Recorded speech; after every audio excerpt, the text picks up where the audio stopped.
ओम शांति। आज 11 सितंबर 2021 के बाबा के मधुर महावाक्य सुनेंगे। और आज की मुरली में बाबा कहा जाता है गॉड इज ट्रुथ, भगवान सत्य है। और वह सत्य बाप आकर के हमें सत्य बातें सुनाते हैं, सत्य ज्ञान समझाते हैं, अर्थात सच्ची सच्ची सत्यनारायण की कथा सुनाते हैं, जिससे सचखंड की स्थापना होती है। तो बाबा कि बच्चों को सत्य बाप और उसके कार्य करने की विधि में कभी संशय बुद्धि नहीं बनना है, लेकिन बाप को यथार्थ समझ करके उसके कार्य को भी यथार्थ रीति समझना है। दूसरी बात, आज बाबा ने जो विशेष हमारा ध्यान खिंचवाया कि गृहस्थ व्यवहार में कैसे रहना होता है। बाबा अंदर में तुम बच्चे समझते हो कि हम आत्माएं एक परमात्मा के संतान होने के नाते आत्मा आत्मा भाई भाई है।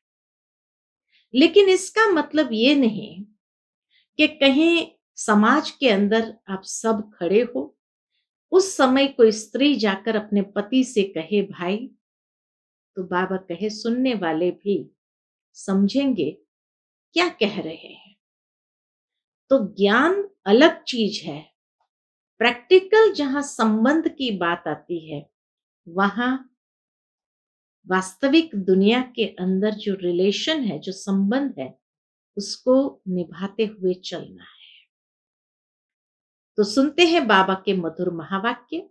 ओम शांति। मीठे बच्चे, सत्य बाप सचखंड स्थापन करते हैं। तुम बाप के पास आए हो नर से नारायण बनने की सच्ची सच्ची नॉलेज सुनने। प्रश्न है, तुम बच्चों को अपने गृहस्थ व्यवहार में बहुत बहुत संभल कर चलना है। क्यों? उत्तर है, क्योंकि तुम्हारी गत मत सबसे न्यारी है, तुम्हारा गुप्त ज्ञान है। इसीलिए विशाल बुद्धि बन सबसे तोड़ निभाना है। अंदर में समझना है हम सब भाई भाई हैं, वह भाई बहन है। बाकी ऐसे नहीं कि स्त्री अपने पति को कहे तुम मेरे भाई हो, इससे सुनने वाले कहेंगे इनको क्या हो गया। युक्ति से चलना है। ओम शांति। रूहानी बाप बैठ बच्चों को समझाते हैं। रूहानी अक्षर न कहे, सिर्फ बाप कहे तो भी अंडरस्टूड है। यह रूहानी बाप है। बाप बैठ बच्चों को समझाते हैं। सब अपने को भाई भाई तो कहते ही है, तो बाप बैठ समझाते हैं बच्चों को। सबको तो नहीं समझाते होंगे ना। बाबा बाप बैठ बच्चों को समझाते, सबको तो नहीं समझाते होंगे। गीता में भी लिखा हुआ है भगवान वाच। किसके प्रति? भगवान के है सब बच्चे। वह भगवान बाप है, तो भगवान के बच्चे सब ब्रदर्स हैं। भगवान ने ही समझाया होगा, राजयोग सिखाया होगा। अभी तुम्हारी बुद्धि का ताला खुला हुआ है। तुम्हारे सिवाय ऐसे ख्यालात और कोई के चल न सके। जिन जिन को संदेश मिलता जाएगा, वह स्कूल में आते जाएंगे, पढ़ते जाएंगे। जैसे जैसे संदेश मिलता जाएगा, तो ये रूहानी स्कूल में आते जाएंगे, पढ़ते जाएंगे, समझेंगे। प्रदर्शनी तो देखी, अब जाकर ज्यादा सुने। पहली पहली मुख्य बात है ज्ञान सागर पतित पावन, गीता ज्ञान दाता शिव भगवान वाच। पहली पहली मुख्य बात है ज्ञान सागर पतित पावन, गीता ज्ञान दाता शिव भगवान वाच। उनको यह पता पड़े कि इन्हों को सिखलाने वाला, समझाने वाला कौन है। वह सुप्रीम सोल ज्ञान सागर निराकार है। वह है ही ट्रुथ। God is truth. परमात्मा को कहेंगे ईश्वर सत्य है, वह सत्य ही बताएंगे। फिर उसमें कोई प्रश्न उठ ही नहीं सकता। तुमने सब छोड़ दिया ट्रुथ के ऊपर। तो पहले पहले तो इस पर समझाना है कि हमको परमपिता परमात्मा ब्रह्मा द्वारा राजयोग सिखलाते हैं। यह राजाई पद है जिसको निश्चय हो जाएगा कि जो सभी का बाप है वह पारलौकिक बाप बैठ समझाते हैं, वही सबसे बड़ी अथॉरिटी है। तो दूसरा कोई प्रश्न उठ ही नहीं सकता। वह है पतित पावन। वह जब यहाँ आते हैं तो जरूर अपने टाइम पर ही आते होंगे। तुम देखते भी हो, यह वही महाभारत की लड़ाई है। विनाश के बाद वाइसलेस दुनिया होनी है। ये मनुष्य जानते नहीं कि भारत ही वाइसलेस था। बुद्धि चलती नहीं, गोदरेज का ताला लगा हुआ है। बाबा के मनुष्य की बुद्धि चलती नहीं, समझते हैं। सुना हुआ है कि भारत वाइसलेस था, लेकिन बुद्धि चलती नहीं। गोदरेज का ताला लगा हुआ है, उसकी चाबी एक बाप के पास ही है। इसलिए ये किसको पता नहीं है कि तुमको पढ़ाने वाला कौन है। दादा समझ लेते हैं। हाँ, पढ़ाने वाला ब्रह्मा बाबा है, ये दादा है, ये समझ लेते हैं। तब टीका करते हैं, कुछ बोलते हैं। इसलिए पहले पहले ये समझाओ। इसमें लिखा है शिव भगवान वाच, वह तो है ही ट्रुथ। सत्यम शिवम सुंदरम कहते हैं, तो वह तो है ही ट्रुथ। बाप है ही नॉलेजफुल। सृष्टि के आदि मध्य अंत का राज समझाते हैं। यह शिक्षा अभी तुमको उस बेहद के बाप से मिलती है। वही सृष्टि का रचयिता है, पतित सृष्टि को पावन बनाने वाला है। तो पहले पहले बाप का ही परिचय देना है। उस परम पिता परमात्मा से आपका क्या संबंध है? वह नर से नारायण बनने की सच्ची नॉलेज देते हैं।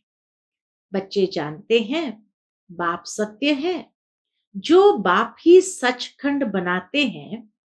तुम यहाँ आए ही हो इसलिए नर से नारायण बनने। बैरिस्टर पास जाएंगे तो समझेंगे हम बैरिस्टर बनने आए हैं।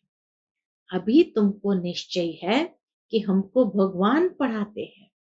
कई निश्चय करते भी है, फिर संशय बुद्धि हो जाते हैं। तो उनको सब कहते हैं तुम तो कहते थे हमें भगवान पढ़ाते हैं, फिर भगवान को क्यों छोड़ आए हो? संशय आने से ही भागंती हो जाते हैं। कोई न कोई विकर्म करते हैं। भगवान वाच, काम महाशत्रु है, उन पर जीत पाने से ही जगत जीत बनेंगे। तो पावन बनेंगे वही पावन दुनिया में जाएंगे। जो पावन बनेंगे वही पावन दुनिया में जाएंगे। यहाँ है ही राजयोग की बात। तुम जाकर राजाई करेंगे। बाकी जो आत्माएं हैं वह अपना हिसाब चुकतू कर वापस चली जाएगी। यह कयामत का समय है। अब यह बुद्धि कहती है सतयुग की स्थापना जरूर होनी है। पावन दुनिया सतयुग को कहा जाता है। बाकी सब मुक्ति धाम में चले जाएंगे। उनको फिर अपना पार्ट रिपीट करना है। तुम भी अपना पुरुषार्थ करते रहते हो पावन बन और पावन दुनिया का मालिक बनने के लिए। मालिक तो अपने को समझेंगे ना, प्रजा भी मालिक है। अभी प्रजा भी कहती है ना हमारा भारत। तुम समझते हो अभी सब नरकवासी है। अभी हम स्वर्गवासी बनने के लिए राजयोग सीख रहे हैं। सब तो स्वर्गवासी नहीं बनेंगे। बाप कहते हैं जब भक्ति मार्ग पूरा होगा तभी मैं आऊंगा। मुझे ही आकर सब भक्तों को भक्ति का फल देना है। मेजॉरिटी तो भक्तों की है ना, इस समय तो मेजॉरिटी भक्तों की है ना। सब पुकारते रहते हैं, ए गॉड फादर। भक्तों के मुख से ओ गॉड फादर, हे भगवान, ये जरूर निकलेगा। अब भक्ति और ज्ञान में फर्क है। तुम्हारे मुख से कभी हे ईश्वर, हे भगवान नहीं निकलेगा। ये अंतर है भक्ति और ज्ञान में। मनुष्य को तो यह आधा कल्प की प्रैक्टिस पड़ी हुई है। तुम जानते हो वह हमारा बाप है। तुमको हे बाबा थोड़ी कहना है, न हे भगवान, न हे ईश्वर, न हे बाबा कहना है। बाप से तुमको तो वर्षा लेना है। पहले तो यह निश्चय हो कि हम बाप से वर्षा लेते हैं। बाप बच्चों को वर्षा लेने के अधिकारी बनाते हैं, इतना पात्र बना देते, योग्य बना देते। ये तो सच्चा बाप है ना। बाप जानते हैं हमने जिन बच्चों को ज्ञान अमृत पिलाए, ज्ञान चिता पर बिठाए, विश्व का मालिक देवता बनाया था, वही काम चिता पर बैठ भस्मीभूत हो गए। अब मैं फिर ज्ञान चिता पर बिठाए, घोर नींद से जगाए, स्वर्ग में ले जाता हूं। बाप ने समझाया है, तुम आत्माएं वहां शांति धाम और सुख धाम में रहती हो। सुख धाम को कहा जाता है वाइसलेस वर्ल्ड, संपूर्ण निर्विकारी। वहां देवताएं रहते हैं और वह है स्वीट होम, आत्माओं का घर। सभी एक्टर्स उस शांति धाम से आते हैं यहाँ पाठ बजाने। हम आत्माएं यहाँ की रहवासी नहीं है, वह एक्टर्स यहाँ के रहवासी होते हैं। सिर्फ घर से आकर ड्रेस बदली कर पाठ बजाते हैं। तुम तो समझते हो। क्या समझते हो? हमारा घर शांति धाम है, जहां हम फिर वापस जाते हैं। जब सभी एक्टर स्टेज पर आ जाते हैं, तब बाप आकर सबको ले जाएंगे। इसलिए उनको लिबरेटर, गाइड भी कहा जाता है। दुख हरता, सुख करता है। तो इतने सारे मनुष्य कहां जाएंगे? विचार तो करो। पतित पावन को बुलाते हैं किस लिए? अपने मौत के लिए। दुख की दुनिया में रहने नहीं चाहते हैं, इसलिए कहते हैं घर ले चलो।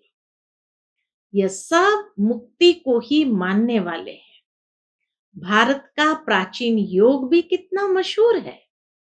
विलायत में भी जाते हैं प्राचीन राजयोग सिखलाने। क्रिश्चियन में बहुत है जो सन्यासियों का मान रखते हैं। गेरू कफनी की तो पहरवाइश है, वह है हठ योग की।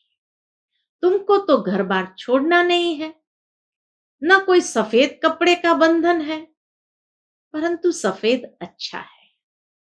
सफेद कपड़ा पहनते हैं तो वाइब्रेशन अच्छे आते हैं, तो इसीलिए बाबा कहे सफेद अच्छा है। तुम भट्ठी में रहे, हाँ, बाबा कहे तुम भट्ठी में रहे हो तो ड्रेस भी यह हो गई है। आजकल सफेद पसंद करते हैं। मनुष्य मरते हैं तो सफेद चादर डालते हैं। तो पहले कोई को भी बाप का परिचय देना है। दो बाप है, यह बातें समझने में टाइम लेती है। प्रदर्शनी में इतना समझा नहीं सकेंगे। सतयुग में एक बाप, इस समय है तुमको तीन बाप, क्योंकि भगवान आते हैं प्रजापिता ब्रह्मा के तन में। वह भी तो बाप है सबका। अच्छा, अब तीनों बाप में उच्च वर्षा किसका? तीनों बाप में उच्च वर्षा किसका? निराकार बाप वर्षा कैसे दे? वह फिर देते हैं ब्रह्मा द्वारा। ब्रह्मा द्वारा स्थापना करते हैं और ब्रह्मा द्वारा वर्षा भी देते हैं। इस चित्र पर तुम बहुत अच्छी रीति समझा सकते हो। शिव बाबा है, फिर ये प्रजापिता ब्रह्मा, आदि देव, आदि देवी, यह है ग्रेट ग्रेट ग्रैंडफादर। बाप कहते हैं मुझ शिव को ग्रेट ग्रेट ग्रैंडफादर नहीं कहेंगे, मैं सबका बाप हूं। यह है प्रजापिता ब्रह्मा। तुम हो गए भाई बहन, प्रजापिता ब्रह्मा के बच्चे सब हो गए भाई बहन, आपस में क्रिमिनल असॉल्ट कर न सके। अगर दोनों की आपस में विकार की दृष्टि खींचती है तो फिर गिर पड़ते हैं, बाप को भूल जाते हैं। बाप कहते हैं तुम हमारा बच्चा बन काला मुंह करते हो। बेहद का बाप बच्चों को समझाते हैं, तुमको ये नशा चढ़ा हुआ है, जानते हो गृहस्थ व्यवहार में भी रहना है, लौकिक संबंधियों को भी मुंह देना है। लौकिक बाप को तुम बाप कहेंगे ना, उनको तो तुम भाई नहीं कह सकते। लौकिक बाप को बाप कहेंगे, उनको तो तुम भाई नहीं कह सकते। ऑर्डिनरी वे में बाप को बाप ही कहेंगे। बुद्धि में है कि यह हमारा लौकिक बाप है, ज्ञान तो है ना, यह ज्ञान बड़ा विचित्र है। आजकल करके नाम भी ले लेते हैं, परंतु कोई विजिटर आदि बाहर के आदमी के सामने भाई कह दो तो वह समझेंगे इनका माथा खराब हुआ है। कितना बाबा हम बच्चों को प्रैक्टिकल बनाते हैं कि व्यवहारिक जीवन के अंदर जिस संबंध में है तो उस संबंध के आधार से ही चलना है। हाँ, हमारी आंतरिक धारणाएं, भाई भाई की दृष्टि वृत्ति वो जरूर रहे, लेकिन व्यवहारिक जीवन में तो जिस तरह से दुनिया में संबंध निभाए जाते हैं ऐसे उस संबंध को निभाना है। इसमें बड़ी युक्ति चाहिए। तुम्हारा गुप्त ज्ञान, गुप्त संबंध, अक्सर करके स्त्रियां पति का नाम नहीं लेती है, पति स्त्री का नाम ले सकते हैं। इसमें बड़ी युक्ति से चलना है, लौकिक से भी तोड़ निभाना है, बुद्धि चली जानी चाहिए ऊपर। हम बाप से वर्षा ले रहे हैं, बाकी चाचे को चाचा, बाप को बाप कहना पड़ेगा ना। जो ब्रह्मा कुमार कुमारी नहीं बने हैं वह भाई बहन नहीं समझेंगे, जो बीके बने हैं वही इन बातों को समझेंगे। बाहर वाले तो पहले ही चमकेंगे, इसमें समझने की बुद्धि अच्छी चाहिए। बाप तो बच्चों को विशाल बुद्धि बनाते हैं। तुम पहले हद की बुद्धि में थे, अभी बुद्धि चली जाती है बेहद में। वह हमारा बेहद का बाप है, ये सब हमारे भाई बहन है, लेकिन घर में सासू को सासू ही कहेंगे, बहन थोड़ी कहेंगे। घर में रहते बड़ी युक्ति से चलना है, नहीं तो लोग कहेंगे ये तो पति को भाई, सासू को बहन कह देते, ये क्या है। ये ज्ञान की बातें तुम ही जानो और न जाने कोई। कहते हैं ना, प्रभु तेरी गति मत तुम ही जानो। अब तुम उनके बच्चे बनते हो तो तुम्हारी गत मत तुम ही जानो। बड़ी संभाल से चलना पड़ता है, कहाँ कोई मूंझे नहीं। तो प्रदर्शनी में तुम बच्चों को पहले पहले ये समझाना है कि हमको पढ़ाने वाला कौन है, भगवान है। अब तुम बताओ भगवान कौन, निराकार शिव या देहधारी कृष्ण। जो गीता में भगवान वाच है वह शिव परमात्मा ने महावाक्य उच्चारे हैं या श्री कृष्ण ने। कृष्ण तो है स्वर्ग का पहला प्रिंस। ऐसे तो कह नहीं सकते कि कृष्ण जयंती सो शिव जयंती, शिव जयंती के बाद फिर कृष्ण जयंती। शिव जयंती से स्वर्ग का प्रिंस श्री कृष्ण कैसे बना, वह है समझने की बात।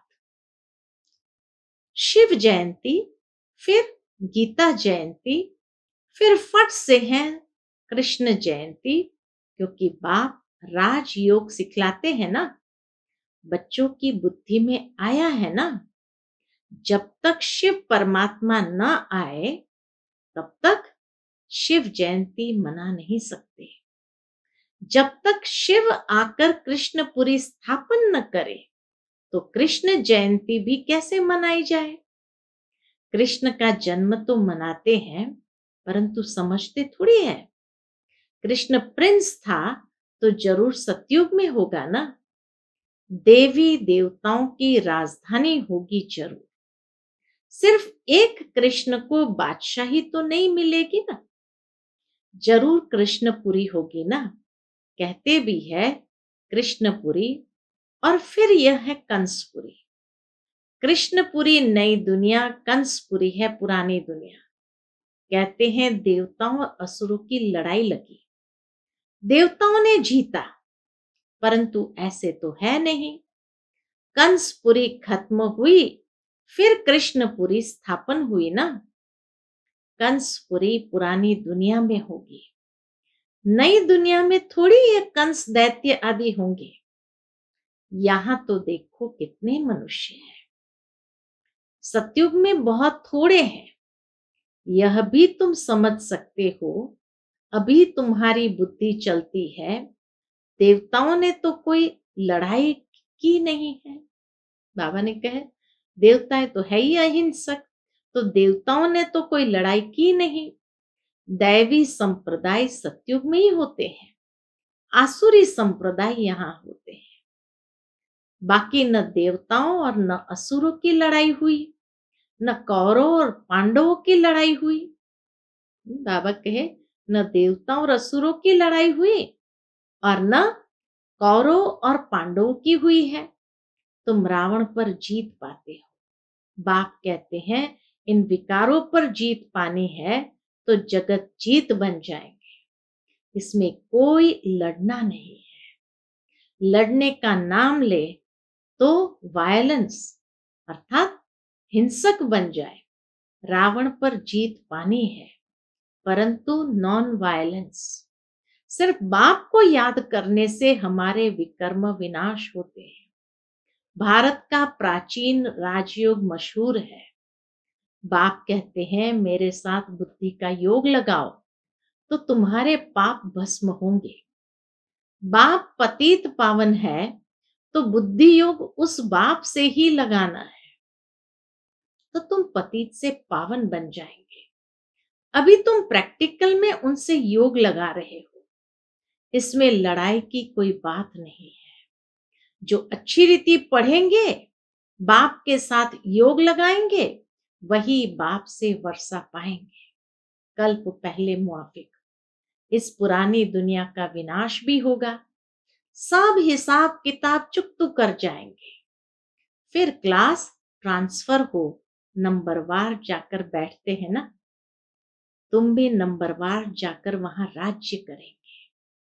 कितनी समझ की बातें हैं। बाबा एक एक बात कितना स्पष्ट करके समझाते हैं।